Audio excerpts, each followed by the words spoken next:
اما بعد فاعوذ باللہ من الشیطان الرجیم بسم اللہ الرحمن الرحیم۔ بھائی چشموں والے آپ کلاس سے باہر چلے جائیں، کھڑے ہو جاؤ۔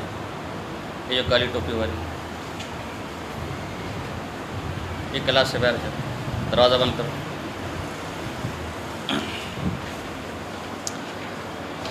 وبعد، دروازہ بند کر دو۔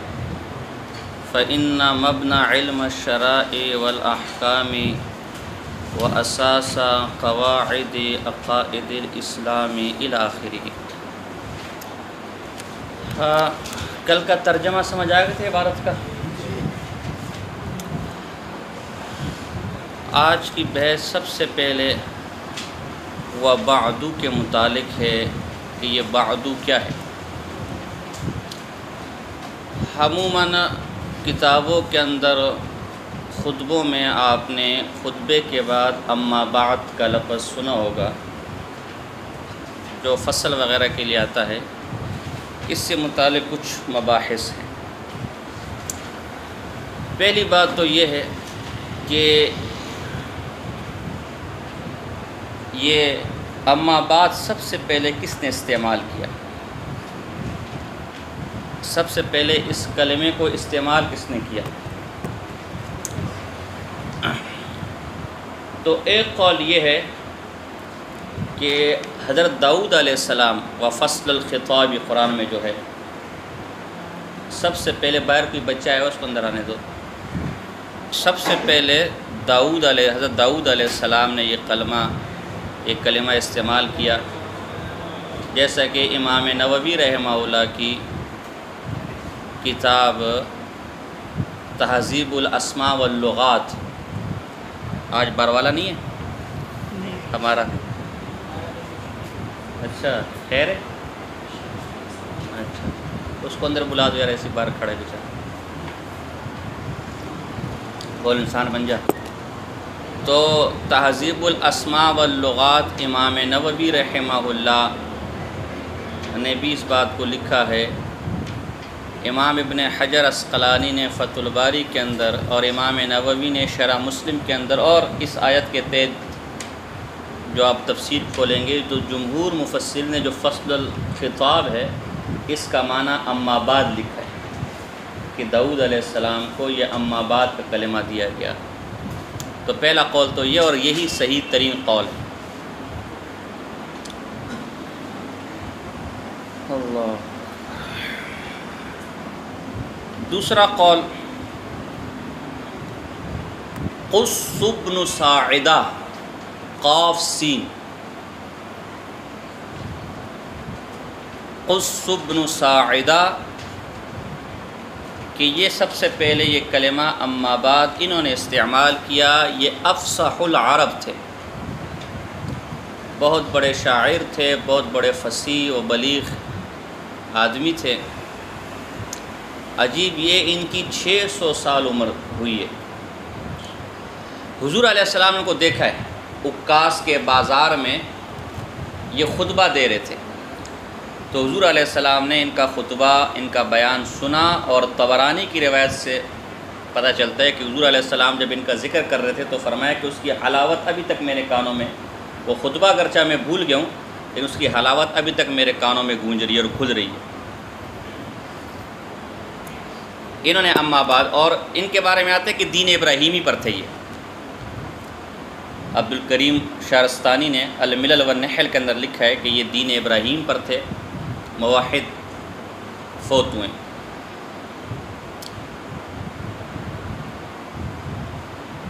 ان کا خطبہ بھی تاریخ میں ملتا ہے، بیانات، ایک دو کلمے جو اس وقت میرے ذہن میں آ رہے ہیں۔ من عاشا ماتا ومن ماتا فاتا، اور وما ہوا آتن آتا، اس طرح کے الفاظ اس خطبے کے ملتے۔ مشہور خطبہ ان کا پورا تفصیلی خطبہ، جس میں اللہ کی توحید، دنیا کی بے ثباتی اور آخرت کی تیاری پر زور دیا گیا۔ تو قص بن ساعدہ تو اگر دین ابراہیمی پر ہے تو رحمہ اللہ ایک قول ہے کہ انہوں نے یہ کلمہ استعمال کیا۔ ایک قول یہ ہے کہ کعب بن لوئی جو حضور علیہ السلام کے جد امجد ہے، سب سے پہلے یہ انہوں نے استعمال کیا۔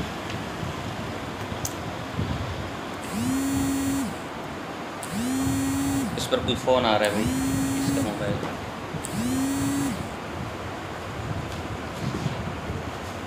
اور ایک قول یہ ہے کہ حضرت صاحبان رحمہ اللہ جو حضرت امیر معاویہ رضی اللہ تعالیٰ عنہ کے زمانے کے زبردست خطیب تھے،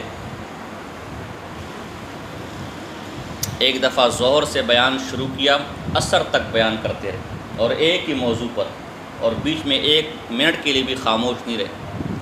تو امیر معاویہ رضی اللہ تعالیٰ عنہ نے انہیں اخطب العرب، عرب کا سب سے بڑا خطیب، تو انہوں نے کہا نہیں، اخطب الجن والانس، میں جنات انسانوں کا سب سے بڑا کیا ہوں، خطیب۔ ہم نے خطیب صاحب کو بلایا تھا، نام نہیں لیتا، تو ہمارے اسٹیج سیکرٹری بیچارہ طالب علم تھا، اس سے کہ انہیں خطیب ایشیا کہہ دیا۔ کیا کہہ دیا؟ تو خطیب صاحب ناراض ہوئے کہ میں تو خطیب یورپ ایشیا ہوں، میں تو یورپ بھی جا چکا ہوں، فلاں بھی، تو میں خطیب ایشیا نہیں ہوں، میں خطیب۔ تو یہ بھی کوئی ایسے خطیب تھا، کہتے ہیں خطیب یورپ ایشیا، بلکہ جنات کا اور انسان دونوں کا مشترکہ خطیب تھا۔ صاحبان رحمہ اللہ۔ کتنے اقوال ہو گئے؟ ایک قول یہ کہ یعرب بن قحطان، یعرب، یا عین، یعرب بن قحطان، یہ عربوں کے جد امجد ہے۔ تاریخوں میں آتا ہے کہ عرب 2 آدمیوں کی اولاد ہیں، ایک اسماعیل علیہ السلام اور دوسرے یعرب بن قحطان، ان کے اولاد ہیں۔ اور ایک روایت ملتا ہے کہ اسماعیل علیہ السلام کے بیٹے یعرب بن قحطان تھے، تو پھر تو ایک ہی آدمی کی اولاد ہو جائیں گے۔ تو سلسلہ عرب انہی، یعنی حضرت اسماعیل علیہ السلام اور یعرب بن قحطان، ان سے چلا عربوں کا۔ ایک قول ہے کہ یہ اما بعد یعرب بن قحطان نے استعمال کیا۔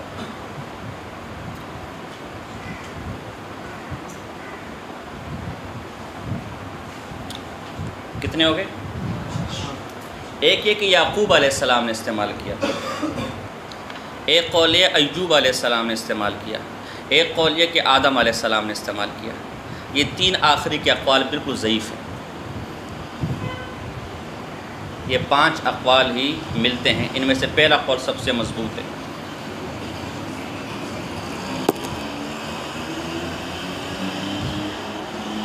ایک شاعر نے ان 5 اقوال کو ایک شعر میں اس طرح جمع کیا ہے: جر الخلف اما بعد، یعنی اما بعد کے بارے میں کیا ہو گیا؟ اختلاف ہو گیا۔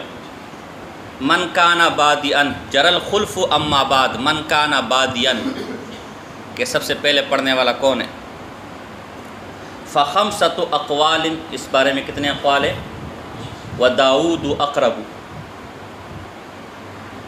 سب سے بہترین اور راجع اور نزدیکی قول داؤد علیہ السلام کے بارے میں۔ وَكَانَتْ لَهُ فَصْلُ الْخِطَابِ، جیسا کہ ان کو فصل الخطاب، جر الخلف اما بعد من کان بادئن فخمسۃ اقوال وداؤد اقرب، وَكَانَتْ لَهُ فَصْلُ الْخِطَابِ وَبَعْدَهُ، اگلا شعر آخری، فَقُص، فَصُحْبان، فَقَاب، فَيَعْرُب،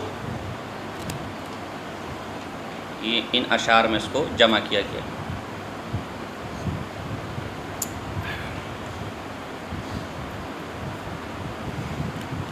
آپ نے نہیں بتایا اتنے دن کہاں تھے محمد بن قاسم رحمہ اللہ؟ بیمار تھے؟ یہاں جو ہے نا اکثر طلباء بیمار رہتے ہیں، اصل میں ایریے بھی ایسا نا، سوسائٹی کے ایریے ہے، نظر لگ جاتی ہے بعض اوقات، ہر قسم کے لوگ بھی ہوتے ہیں، خیال بھی کیا قرآن جانے۔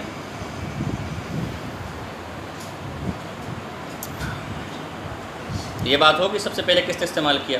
ان اقوال میں تطبیق ہو سکتی ہے۔ اچھا، یہ صحبان رحمہ اللہ انہوں نے سب سے پہلے استعمال کیا، تو ملا علی قاری نے شرح شفا میں یہ لکھا ہے تطبیق میں کہ سب سے پہلے تو داؤد علیہ السلام نے استعمال کیا، اور عربوں میں سب سے پہلے صاحبان رحمہ اللہ نے اس کو استعمال کیا امیر معاویہ کے دور میں۔ لیکن یہ قول تحقیق کے بہت بعید ہے، آگے انشاءاللہ میں اس کی تحقیق کروں گا۔ مختصر یہ کہ اما بعد کا لفظ خلفائے راشدین سے ملتا ہے؟ ابھی انشاءاللہ کے حوالے دوں گا کتنے لوگوں نے جمع کیا اس کو۔ چنانچہ تفسیر ابن کثیر میں روایت بھی ہے ابو بکر صدیق سے، اما بعد اوصیکم بتقوی اللہ۔ اور سلیمان بن سامورہ رضی اللہ تعالیٰ اپنے والد سے نقل کرتے سامورہ سے کہ میرے والد نے رسول اللہ کو خط لکھا، اس خط میں اما بعد لکھا۔ داؤد کی روایت، ابو داؤد کی روایت ہے، اور بھی حوالے دوں گا انشاءاللہ۔ لہٰذا یہ کہنا کہ حضور کے بعد صحابہ میں سے کسی نے استعمال نہیں کیا اور صحابان نے سب سے پہلے استعمال کیا، داؤد علیہ السلام نے، یہ تطبیق یوں ہوگی کہ داؤد علیہ السلام نے سب سے پہلے استعمال کیا اور صحابان نے خلفائے راشدین کے بعد سب سے پہلے استعمال کیا، یعنی عربوں میں، تو یہ قول تحقیق سے بعید ہے۔ تطبیق یوں ہو سکتی ہے کہ سب سے پہلے تو داؤد علیہ السلام نے استعمال کیا، عربوں میں سب سے پہلے یعرب بن قحطان نے استعمال کیا،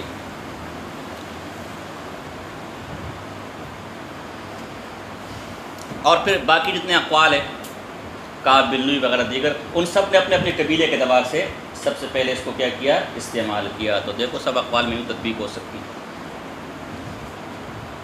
بات سمجھ آ رہی ہے؟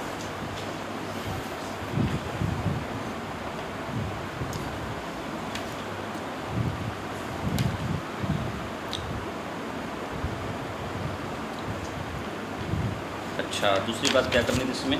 ہاں، اما بعد کا حکم، اس میں تو کوئی شک نہیں ہے کہ اما بعد خطبوں کے اندر، کتابوں میں اس کا استعمال تصنیفات میں مستحب بلکہ سنت ہے۔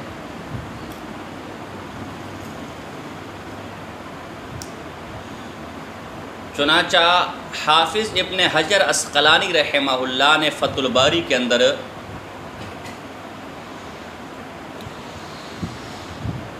اصل میں امام بخاری رحمہ اللہ نے بخاری کے اندر کتاب الجمعہ اس کے تحت باب قائم کیا، باب من قال فی الخطبۃ بعد الثناء اما بعد، باب من قال فی الخطبۃ بعد الثناء اما بعد۔ اس کے تحت 6 احادیث لے کر آئے کہ جس میں رسول اللہ صلی اللہ علیہ وسلم نے اما بعد استعمال کیا۔ پھر ابن حجر عسقلانی رحمہ اللہ نے فتح الباری کے اندر لکھا ہے کہ ان 6 کے علاوہ حافظ عبداللہ، ایک شخص مشہور آدمی گزرے ہیں، ان کی کتاب الاربعین، یہ مجھے نہیں مل سکی، اس الاربعین میں قریباً 32 صحابہ کرام رضوان اللہ تعالیٰ علیہ مجمعین سے انہوں نے نقل کیا کہ انہوں نے اما بعد استعمال کیا۔ تو دیکھو، جس کو رسول اللہ نے استعمال کیا اور صحابہ کی اتنی بڑی تعداد اس کو روایت کری اور خلفائے راشدین بھی اس میں شامل ہو، تو اس کے استحباب اور سنیت پر کس کو کیا اشکال ہو سکتا ہے؟ لہٰذا قرآن سے بھی اس کا استعمال اگر فصل الخطابی کو اما بعد کے معنی میں مانے ثابت ہے، احادیث رسول صلی اللہ علیہ وسلم سے بھی اس کا ثبوت ہے، جیسے کہ بخاری نے 6 حدیثیں قائم کی لے کر آئے، خلفائے راشدین اور صحابہ کرام رضوان اللہ تعالیٰ علیہ مجمعین سے بھی ثابت ہے، جیسے کہ حافظ عبداللہ نے کہا رحمہ اللہ بحوالہ ابن حجر عسقلانی رحمہ اللہ۔ اجماع بھی ہے کہ جتنے بھی آپ نے خطیب سنے ہوں گے ہر دور کے اندر وہ اما بعد استعمال کرتے، کتابوں میں اما بعد ہے، اور قیاس کا تقاضا بھی یہی ہے۔ قیاس کا تقاضا بھی کیا ہے کہ خطبے کے بعد جو اصل مقصد ہے اس کے درمیان فصل لائی جائے کوئی نہ کوئی، کیونکہ خطبہ کے بعد جو چیزیں ہوتی ہیں اس میں معنوی فصل ہوتا ہے، خطبہ کسی اور معنی میں اور ما بعد، اور معنوی فصل کے لیے لفظی فصل بھی چاہیے ہوتا ہے، تو اما بعد اس کے لیے لفظی فصل بن جائے۔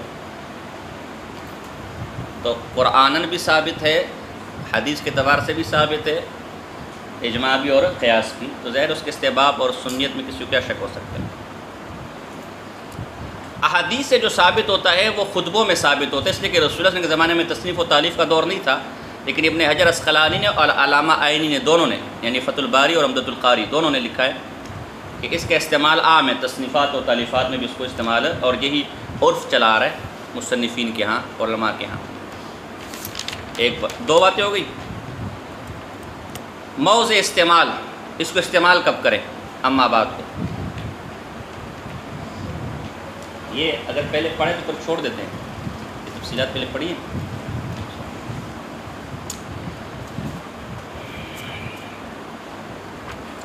اما بعد کو عام طور پر درمیان کلام میں لایا جاتا ہے فصل کے لیے،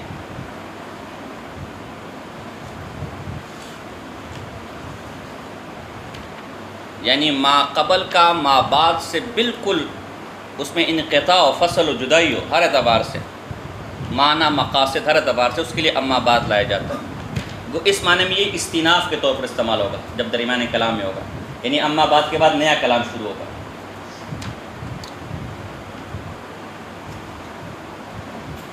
یہ بھی جائز ہے اور عام طور پر یہی استعمال ہے تصنیف و تالیف میں۔ تبعیض کے لیے بھی لایا جاتا ہے۔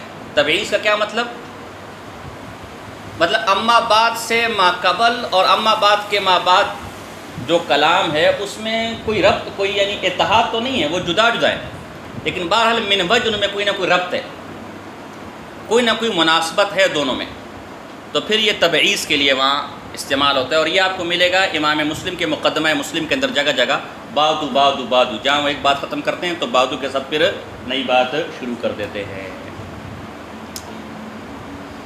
یہ بھی جائز ہے۔ صدر کلام میں بھی لایا جا سکتا ہے، بالکل صدر کلام میں شروع میں۔ بعض نحوی کتابوں میں یہ بالکل صدر کلام میں، ابن ہشام کی کتابوں میں اما بعد صدر کلام میں ملے گا۔ اس کو لوگوں نے ناپسند کیا ہے، لیکن بہرحال اس کی بھی توجیہ ہو سکتی ہے۔ یہ ذرا صدر کلام میں اس کو استعمال کرنا ذرا مناسب نہیں ہے۔ اگر جو اعتراضات اس موقع پر ہوئے ان کے جوابات ممکن ہو سکتے ہیں، بہرحال ہم اس تفصیلات میں نہیں جاتے۔ چوتھا ہے کہ تاکید کے لیے بھی اس کو استعمال کر سکتے ہیں۔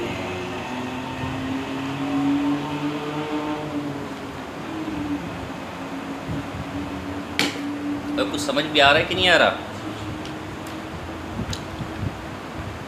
اما اصل میں تھا کیا اما بعد؟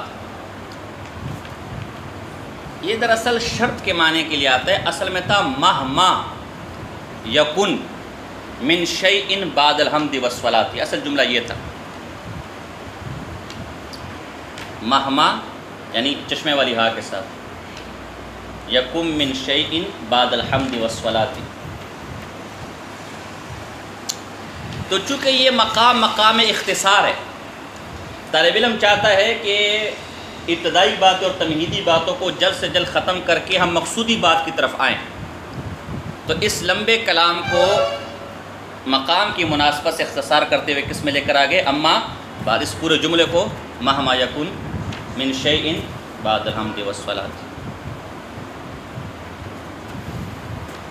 تو مہما یہ مبتدا ہو جائے گا، یکن فعل من شیء بعد کو اس کا ظرف، اور آگے جو فا ہوگا وہ یہ خبر بن کے پھر مہما کے لیے مبتدا خبر متضمن بمعنی شرط، اور آگے فا کے بعد جو کلام ہوگا وہ جزا کے معنی میں جزا ہو جائے گی۔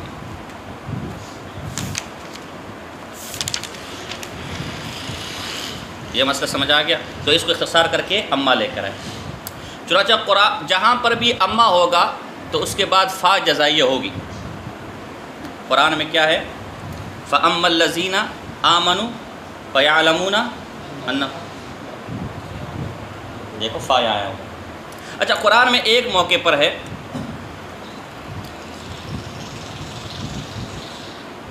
وہاں فا نہیں ہے۔ قرآن میں کیا ہے؟ اکفرتم بعد، پیچھے کیا ہے؟ نہیں پیچھے سے پڑھو۔ عائشہ اما الذین کیا ہے؟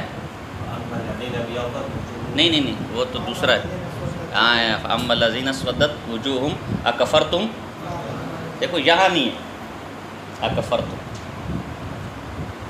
تو اس میں ایک تعویل یہ ہو سکتی کہ فیقال یا معذوف ہے، یا یہ ہو سکتا ہے کہ آگے فذوق، اس کو جزا بنا سکتے ہیں۔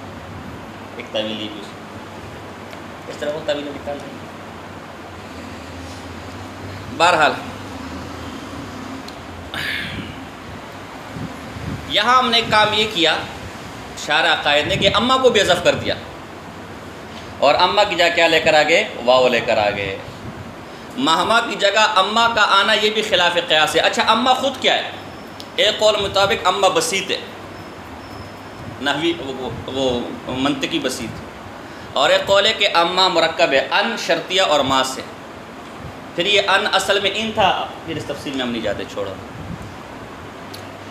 یہاں اما کو بھی حذف کر دیا اور خلاف قیاس اس کی جگہ واو لے کر آئے۔ ہم یہ تعویل کر لیں گے کہ جیسے اما اپنا تغایر کے لیے تھا تو واو بھی چونکہ تغایر کے لیے آتا ہے تو اس لیے اس کی جگہ کیا لے کر آگے واو، ورنہ قیاس کا تقاضا ہے کہ اما کہ نائب مناسبت ہو رہی ہے نا نائب میں اور اصل میں، تو اما اور واو کی کوئی مناسبت نہیں، لیکن یہ کر لیں گے کہ واو عاطفہ بھی چونکہ تغایر کے لیے آتا ہے اور اما بھی ما بعد کو ما قبل سے جدا کرنے کے لیے آتا ہے، تو یہ تعویل ہو سکتی ہے۔ تو یہ اصل میں اما بعد تھا، کیا تھا؟ اور بعد کے اعراب کا آپ کو پتہ ہے 4 صورتیں، 3 صورتوں میں معرب ہے، 1 صورت میں کیا ہے؟ مبنی ہے۔ مضاف الیہ مذکور ہو تو معرب ہے، تنوین ہو تو معرب ہے مضاف الیہ کے عوض میں، اور مضاف الیہ معذوف ہو لیکن نسین منسیہ ہو بالکل جو ہے نا تو بھی کیا ہے؟ معرب۔ اور ایک صورت کیا ہے کہ معذوف تو ہو لیکن نسین منسیہ نہ ہو، ذہن میں موجود ہو، تو چونکہ بعد الحمد والصلاۃ حمد و صلاۃ ذہن میں موجود ہے تو اس موقع پر بعدو یہ کیا ہے؟ مبنی ہے۔ 3 صورتوں میں معرب اور 1 صورت میں کیا ہے؟ مبنی۔ آگے فا ہے، فَإِنَّ، اس فا نے بھی مصیبت ڈالی ہوئی ہے۔ یہ فا کیا ہے؟ یہ فا کیا بلا ہے؟ آہستہ آہستہ ہم گیئر، ابھی گاڑی ہے نا ذرا نئی نئی روڈ پہ ڈلے تھوڑا مزے لینے، نئی گاڑی تو بندہ ذرا مزے سے چلاتا ہے، صفائی بھی کرتے ہیں اس کی جو ہے نا، سروس کے لیے بھی لے کر جاتے ہیں، پھر جب بہت چلا لیتے تو پھر یہ دبا دب دبا دب دبا دب۔ تو یہ فا کیا ہے؟ فا عاطفہ بھی نہیں ہو سکتی، اس لیے کہ عطف کی صورت میں ما قبل پر عطف نہیں ہو سکتا کہ ما قبل جملے حمد اور صلاۃ یہ انشاء ہے، اور ان مبنا یہ خبر ہے۔ انشاء اور خبر میں علی وجہ العتم انقطاع ہوتا ہے، تغایر ہوتا ہے، تبھی اس کے ایک دوسرے پر حمل نہیں ہو سکتا۔ عطف میں بھی اگرچہ تغایر ہوتا ہے لیکن من وجہ اتحاد بھی ہوتا ہے۔ عطف کامل انقطاع کو نہیں چاہتا، کچھ نہ کچھ تناسب ہوتا ہے، تو عاطفہ بھی نہیں ہو سکتی۔ یہ فا تفسیریہ بھی نہیں ہو سکتی، اس لیے کہ فا تفسیریہ ما قبل میں کلام مجمل کو چاہتا ہے جس کی تفسیر فا کے بعد ہوتی ہے، حالانکہ ما قبل میں کوئی ایسا مجمل ہے جس کے ہم ما بعد میں تفسیر بیان کر رہے ہوں۔ یہ فا سببیہ بھی نہیں ہو سکتی، اس لیے کہ فا سببیہ اگر معلول پر داخل ہے تو ما قبل علت ہونا چاہیے، اور اگر علت پر داخل ہے تو ما قبل معلول ہونا چاہیے۔ ابشر فقط اتاکل خوف، اکلت فشبعت، اس کی مثالیں بن سکتی ہیں۔ پھر آپ کے فون آ رہے ہیں، بند ہو گیا، آپ کا نام سنتے ہی بند ہو جاتے ہیں۔ تو یہ فا سببیہ بھی نہیں ہو سکتی، فا جزائیہ بھی نہیں ہو سکتی کہ ما قبل کوئی شرط نہیں ہے، اما ہے ہی نہیں، اور فا تفسیریہ بھی نہیں ہو سکتی، وہی ہم نے کہہ دیا۔ اور کوئی ہے فا؟ ہاں وہ بھی نہیں، کہ پیچھے اس بھی کوئی مناسبت نہیں۔ بعض لوگوں نے کہا کہ یہ فا برائے توہم ہے، یہ کیا بلا ہے؟ ایک نئی چیز سن رہے ہو، ہے کہ نہیں یار؟ ہاں، فا برائے توہم، چشمے والی ہا۔ توہم کہتے ہیں کہ دراصل مصنف یہ سمجھتے ہیں کہ میں نے ما قبل میں اما ذکر کیا ہے، اور ذکر وہ محذوف کو مذکور سمجھ لیتا ہے اور اسی پر قیاس کر کے آگے فا کو ذکر کر دیتا ہے۔ تو یہ فا توہم ہے، مصنف نے سمجھا میں نے پیچھے اما ذکر کیا لیکن ذکر نہیں کیا، تو یہاں اما معذوف ہوتی ہے، تو جب معذوف ہے تو آگے فا ہے۔ لیکن اس سے لوگ ناراض ہیں، یہ کہنا درست 2 وجہ۔ ایک تو مصنف کی طرف کذب کی نسبت ہے کہ مصنف نے پیچھے اما ذکر کیا نہیں اور وہ کہہ رہے میں نے کیا ہے آگے، اس لیے میں فعال قرار ہوا ہے، یہ تو مناسب نہیں ہے نا یار، تو علم کلام کا ماہر آدمی ہے، یہ تو اس کی توہین ہے۔ دوسرا کافیہ کی شرح رضی، آپ نے نام سنا ہوگا، 4 جلدوں میں ہم نے ثالثہ کے سال خریدی تھی۔ یہاں شرح یقین پڑھائی جاتی ہے یا کافیہ پڑھائی جاتی ہے؟ کافر، تو اس کی شرح مشہور شرح رضی. شرح رضی کے اندر فائے توہم کے لیے شرط یہ لکھی ہے کہ فائے توہم امر یا نہیں پر داخل ہوگا، ما قبل منصوب ہوگا. وَرَبَّكَ فَكَبِّرْ وَثِيَابَكَ، یا نہ امر ہے نہ نہیں اور نہ ما قبل منصوب ہے. لہٰذا ان دو وجوہات سے فائے توہم کی نہیں ہو سکتی. تو آپ لوگ پریشان نہ ہو، ہم اس کا علاج بتاتے ہیں، کوئی لمبا چوڑا علاج نہیں ہے، بس آسان. ویسے تو 2-3 قول نکل سکتے ہیں آسان آپ کے لیے، کیونکہ بعض حضرات اب پریشان ہو رہے، ٹائم بھی کم ہو رہا ہے. یہ فا جزائی ہے. فا کیا ہے؟ اور یہ واو جو نامراد ہے، یہ چونکہ مہما اما اور اما مہما کے بدلے میں ہے اور وہ شرطی ہے، تو آپ اس معنی میں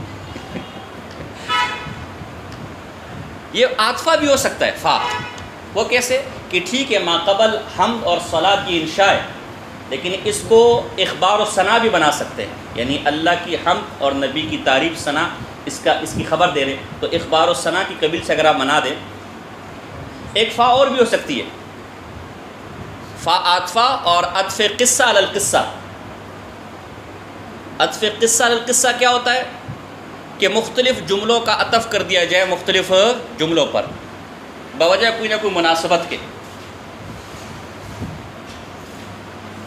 تو ماقبل میں اللہ کی ذات و صفات کا ذکر تھا، حضور علیہ السلام کی نبوت کا ذکر تھا، صحابہ کرام رضوان اللہ تعالیٰ اجمعین کی عدالت کا ذکر تھا، اور فا کے مابعد یہی چیزیں آنے والی ہیں. فا کے مابعد جو جملے آئیں گے، جو قصے آئیں گے، ان میں یہی چیزیں بیان ہوں گی، تو یہ عطف القصہ علی القصہ کی قبیل سے ہے. تو یہ بھی ہو سکتا ہے، اور بھی اس میں نکل سکتی ہے، لیکن بار ہم اس کو چھوڑتے ہیں، وہ پھر اس کے لیے پھر نئے قاعدے پہلے سمجھانے پڑیں گے. تو یہ جناب جی کچھ سمجھ آیا وبعد حضرت صاحب؟ وبعد فإن مبنی کچھ سمجھ آئے؟ میرے خیال میں اس پر اکتفا کر لیتے ہیں، آگے پڑھیں، ترجمہ بھی کر لیں. 12 تو ہو گئے، تو اسی پر اکتفا کر لیتے ہیں، پھر انشاءاللہ آگے ہم پڑھیں گے. آپ ترجمہ اور عبارت پر لازمی غور کرنا، ترجمہ کم سے کم آنا چاہیے، ٹھیک ہے نا؟ تو پچھلے کل والے سبق کا ترجمہ آتا ہے سب کو؟ آ گیا؟ ٹھیک. ہاں بس باقی آج ایک ایسی بات بتا دوں، اس اما بعد کی 13,39,740 ترکیبیں ہو سکتی ہے. کتنی؟ 13,39,740. جیسے بسم اللہ کی 1800 ترکیبیں ہو سکتی ہے، اور ایک قول کے مطابق 2000 تک. بھائی لوگ کے بیٹھے ہوئے. ایک معتزلی گزرا تاریخ میں، ابو سہیل بشر بن معتمر اس کا نام ہے. اس نے اپنے اعتزال کے دفاع میں، اپنے عقائد کے دفاع میں 40,000 اشعار لکھے. کتنے؟ تاریخ میں نام ملتا ہے، انہوں نے کام کیے میرے پہ. ابھی جیسے عبد الجبار معتزلی کی کتاب آئی، ہم نے منگوائی ہے، میرے پاس نہیں ہے، المغنی فی العقیدہ، 5 جلدوں میں، یہ آپ کے ٹیبل کے برابر ہے، لکھنے والے لکھتے. تو اس کی 39,700 ترکیبیں ہو سکتی ہیں. بہرحال سبحان ربک رب العزت عما یصفون وسلام. اللہ کرے آپ لوگ کا ہاضمہ اس کو ہضم کر سکے. اسی پر اکتفا کرتے ہیں.